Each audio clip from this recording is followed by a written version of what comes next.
Hello, my bookish babes and besties. Welcome back to another video. It is now September 30th, the end of September, which, side note, September flew by like at a criminal speed. Also, if you hear my dog's paws clattering, please ignore that. She decided to want to, take a stroll of the house right now. Second thing, I'm dressed like this because I had a follow-up interview today and I wanted to look business casual / professional, hence the mid pony with the braid, the business casual shirt. Anyways, so we are doing a September reading wrap up. So exciting. I had an amazing reading month. I read a lot. I also had really good ratings. I don't think I scored below a 4 this month. So, anyways, I have not calculated. Let me 1 second calculate how many books I've read.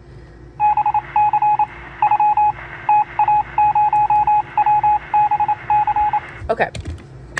Here is the rundown or the stats of this month's reading. So I read 3 romances, 2 contemporary fictions, 1 nonfiction, 2 young adult fantasies, 1 horror / thriller, and 2 fantasies. So I think, if I can math correctly, that is 11 books read in the month of September, which is really amazing. I'm super proud of myself. In addition, in progress, I also have 3 books that I'm in process of reading right now. I'm currently reading 1 YA fantasy, which is Harry Potter and the Prisoner of Azkaban. Still, I know, it's embarrassing how long I've been reading this book, but I've been prioritizing other books. And then I'm also reading 2 fantasies. I'm reading Can't Spell Treason Without Tea, and I'm also reading The Bone Ships. So, those are my in progress reads. I don't know, who knows, okay? So I'm just gonna go in order. Let's get down and dirty, let's get nitty gritty, let's go through these reads, all right?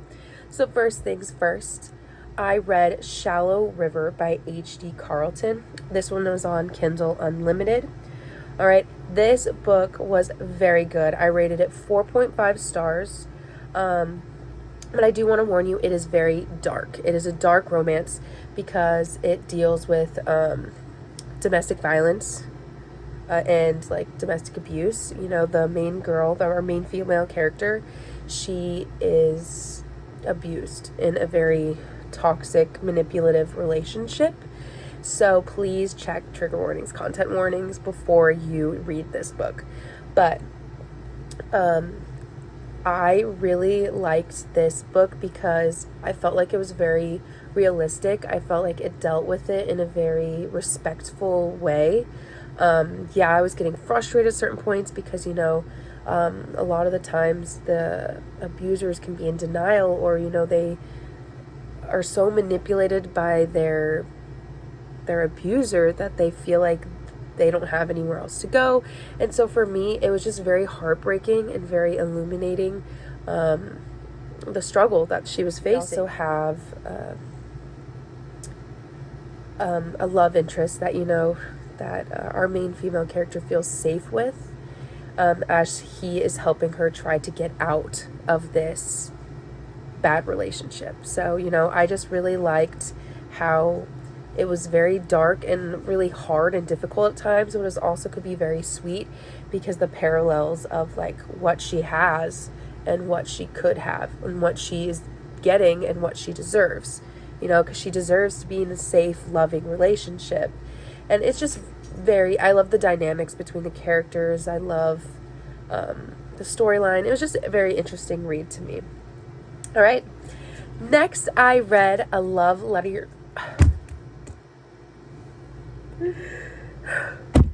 Rewind. Next, I read A Love Letter to Whiskey, the 5th anniversary edition by Candy Steiner. This one was also on Kindle Unlimited, and I also rated this one a 4.5 stars. I love a good, friends to lovers. However, this book was so frustrating for me in a very good way. Like, it's just two people who throughout their entire lives, it was like right person, wrong time, but they were also so stubborn and they miscommunicated so much and they were just afraid to accept and say what they wanted. And so it was frustrating, but in a good way, because it meant that like Candy Steiner was capable of getting me to feel so strongly about these characters and care enough to, get frustrated. The reason why I knocked it off half a point, my ick, was because there is cheating in this book. However, our love interests, our main male character, male main character, thank you, and our female main character, they don't cheat on each other. It's just throughout life they have partners that they cheat on with to get with each other, if that makes sense. And for me, I'm like, cheating in any, sorry, I'm still getting over my cold, in any capacity is not okay, it didn't make me like put down the book, but at that point I was just kind of like, what are you doing? Like, I get it, you have passion for one another, but you can't treat your current partner like this because of that. So that was my one gripe, and I know that's a turn off for a lot of other readers. All right, next is The Lonely Hearts Book Club. All right, I read this as a paperback. I have it right here, by Lucy Gilmore, and I went into depth on a review. If you saw that video, this was a 5-star read for me, so I will link my review of this book down in the description below. But this book was so good. Like, anyone and everyone can read this book and get something out of it, because it's just, about found families and found friendships and connections with other people, and like just the beauty of what literature and what books can do for you, and the beauty of like a book club and just sitting down and talking about connections that we find in books and throughout the human experience. Like, this book is chef's kiss. All right, I really, really, really, really loved this book. Please, if you have not yet, go watch my review of this. 5 stars. Excellent book. All right, let me see. Next was my nonfiction of the month. I listened to through Libby. It was The House of Hidden Meanings by RuPaul. All right, and I gave this one 4 stars. I watched RuPaul's Drag Race with my friend Lexi when I went over to her house a while back, and I just thought it was so fun. It was so dramatic, so interesting, so catty, and I just think RuPaul is a very famous person. And because I was born in 2001 and RuPaul came to fame in I think the early to mid 90s, I didn't really get to watch RuPaul become the RuPaul that everyone knows and recognizes. So getting RuPaul's backstory of how they became the queen of drag, I just think of the video with Jimmy Fallon, drag queen, and Jimmy Fallon thinks he like lost his career. I'll put the video in right now. First time a drag queen has ever been put on the cover of... A drag queen? A drag queen? I am the queen of drag.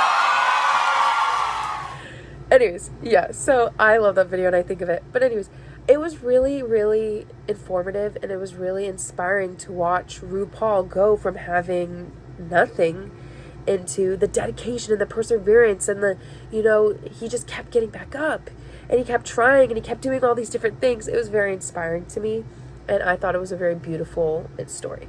So I rated that one 4 stars. All right, next was a book I did for a reading vlog, Read It or I Don't Need It. It is The Hearts We Sold by Emily Lloyd Jones. This was a hardcover that I read, and I rated this one 5 stars as well. I had a reading vlog where I described this book in more detail. I will also link that down in the description below if you have not read this, if you have not watched it yet. But I really enjoyed this young adult fantasy just because it had a twist that I wasn't really expecting it to have, and I thought it was well paced. I loved the characters. It also made me cry at the end. The ending kind of like broke my heart. So this book was really good. I thought it had an interesting plot line. Yeah, it was just a fun, easy read. You know, I didn't have to think too much into it. It was just a fascinating story about people who sell body parts to make deals with demons. You know, they would sell their hand for money, or they'd sell their leg for, I don't know, to be beautiful or to have bigger boobs or whatever they wanted. But this one teenage girl, I think she's like 17, 18 maybe, I don't know, she's younger. She sells her heart, and that's the whole premise. And what are you going to do without your heart? And you know, so she starts working for this demon. It was a very interesting plot line. I really, really enjoyed it. All right, The Heart We Sold. All right, next is another 5-star read. I told you this was a really good reading month for me. This was One Italian Summer by Rebecca Searle. And oh my golly gumdrop, this book impacted me way more than I thought it would. It's about a woman who is very close, very reliant on her mother, and then her mother passes away. And she practically falls apart because she's like, my mom did everything. I would ask my mom which florist to go to, what to cook for dinner. I'd ask my mom before I made a decision to pick out my linens, like anything. Her mom and her talked about everything. Her mom gave her opinion on everything. And so when this woman dies, our main character, Katie, does not know what to do. But the premise is that a couple, I think it's either weeks or months after her mother dies, they were supposed to go on a trip to Positano, Italy together. But Katie, trying to find herself again, goes on this trip alone. And so this is like a magical realism book because in Positano, Italy, she actually sees her mother, because when her mother was younger, she went to Positano, Italy and loved it so much that she wanted to go back with her daughter Katie and show her the ropes and show her this beautiful little town. And so now Katie in Positano is meeting and interacting with her mother when she was her age and when she was younger. And it's just really fun because Katie does a lot of healing, a lot of self-growth and development, and it's a really beautiful story. Also, the way that it's written it makes me want to take a trip to Positano, Italy as well. It's so beautiful, and the wine sounds so delicious. At one point when I was reading this, I had to pour myself my own glass of wine to just enjoy because it's beautiful. And I found out the Poseidon, a hotel that she stayed at, is actually a real hotel. So maybe I will book a trip to the Poseidon in Positano, Italy, and enjoy their delicious wine and beautiful sights. Yeah, this is a 5-star read for me. Very beautiful, very well written. All right, let me see what's next. Oh, I have another 5-star read next. 5 stars. This is The House in the Cerulean Sea by T.J. Klune. This is my book club's book of the month. We read this for the month of September, and you can see my little sections that I split it between. I loved this book. I think this is probably one of my favorite reads of the year so far. This book is so cozy, so fun, and it gets you so emotional. Because in the beginning, we have Linus Baker, who is a very lonely, very depressed man. Like, he describes himself as to, like, dry paint on the wall. Like, nobody notices him. Nobody looks at him. He's invisible. And then he goes on this super secret special assignment and deals with these young, magical kids. And, you know, they really, truly see him. And they interact with them, and they like mutually fall in love with each other. You know, he loves and bonds with these kids, and these kids love and bond with him, and it's just so cozy and so beautiful. It just warmed my heart. This book feels like a big cozy hug And literally, I cannot recommend this book enough. It is so, so, so, so beautiful. Please, please, if you take anything from this video, I want you to read this book and maybe the Lonely Hearts Book Club. But prioritize this one, okay? This book is so, so good. All right. Next, I had my readathon. So, I read 3 books during my readathon. The first one was Done and Dusted by Lila Sage. This was, I read this on my Kindle. I downloaded it on there. This one I rated 4 stars. I thought it was super cute, super sweet, super easy to read, super easy to get into. I rated a 4 out of 5 stars just because at first I thought our main character, Luke, was a little bit cardboard-like.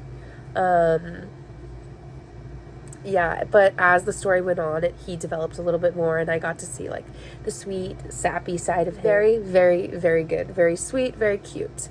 If I didn't already say this, I did a readathon, and I did a video of that, so if you want more in-depth kind of detailing on the next 3 books that I'm about to do, I will also include a link in the description for my readathon. All right.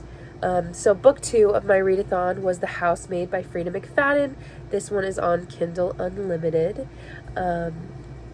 I rated this one a 4.5 stars because I really loved this book. I was just churning the pages as fast as I possibly could because I wanted to know what was going on. I didn't know who I could trust.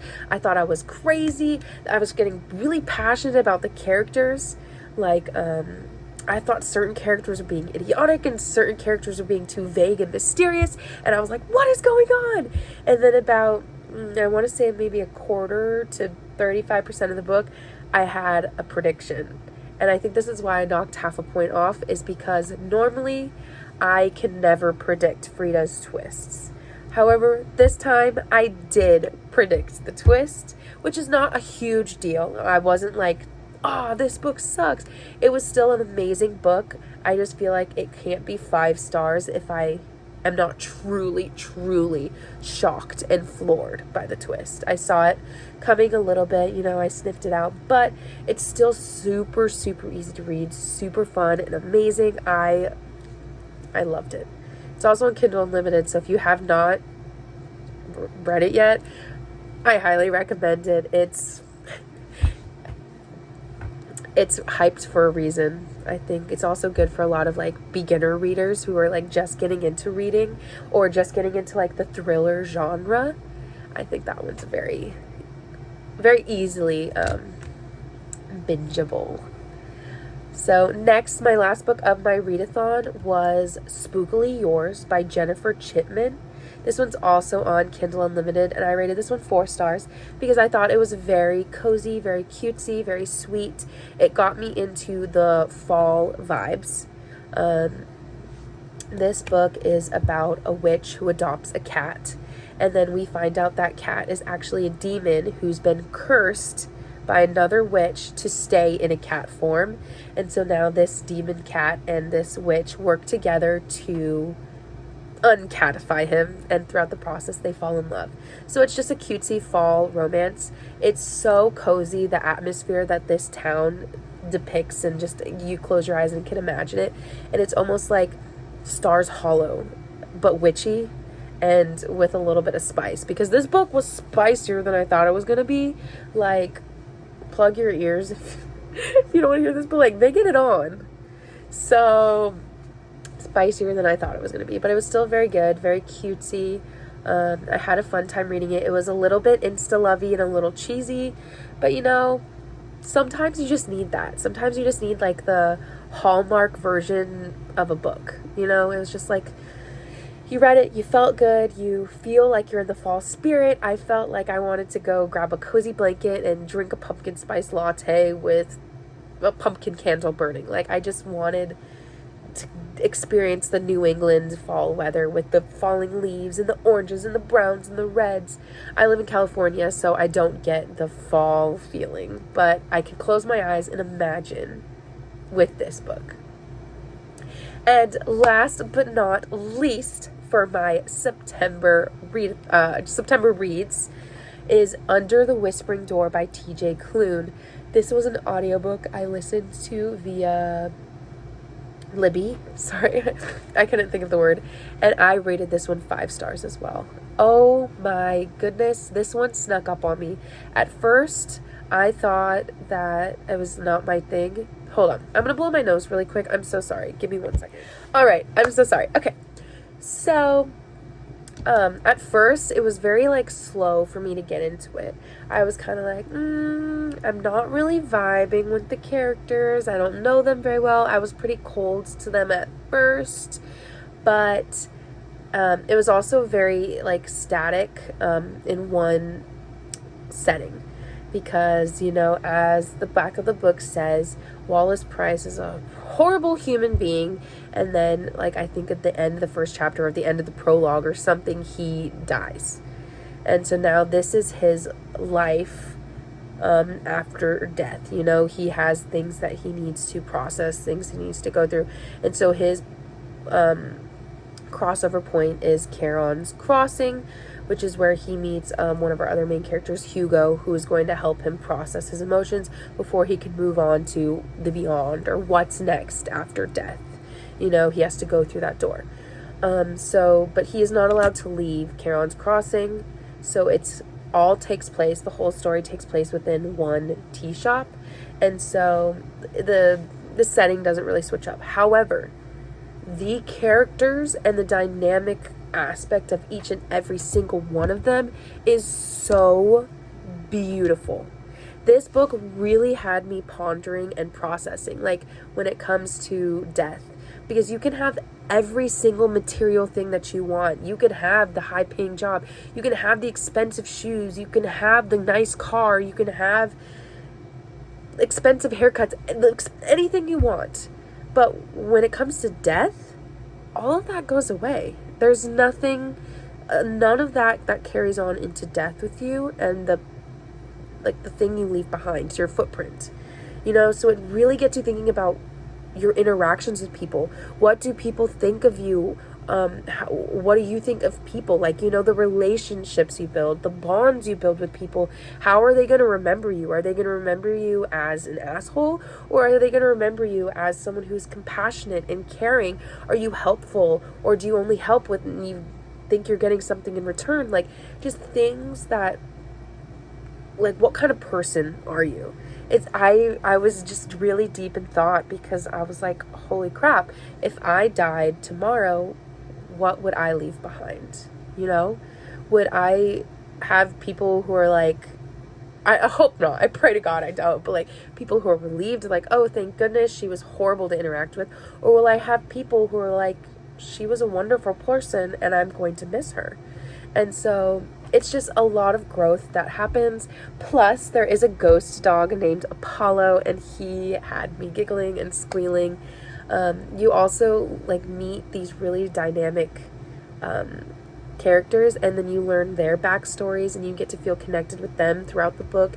And it's just this really strong sense of found family, and it's truly beautiful. All right, so I rated that 5 stars. It was so good. I loved it. All right, so that is the end of this video. Hopefully by the time I get this edited and posted, I'll have finished Can't Spell Treason Without T. I will include a little note here if I did or did not finish it. If I did finish it, I will have a reading vlog video that'll be coming out about that, so keep your eye out for that if you want like an in-depth review of Can't Spell Treason Without T. If not, it will be included in my October reading wrap-up. All right, so with that being said, I hope you guys have a great rest of your day. I hope you're having amazing reads. I hope you're feeling the fall vibes and getting the cozy sweaters, cozy books, cozy cups of tea or coffee, whichever your preference is. All right, please like and comment on this video. Please subscribe. I want you to comment if you've read any of the books that I read this month and what you rated them, or if you want to read any of the books that I have read this month. let me know. I want to know what your reads are, what you're wanting to read. Please comment, talk to me. I'd love to hear from you. All right? Have a great day, you guys. I love you. Bye.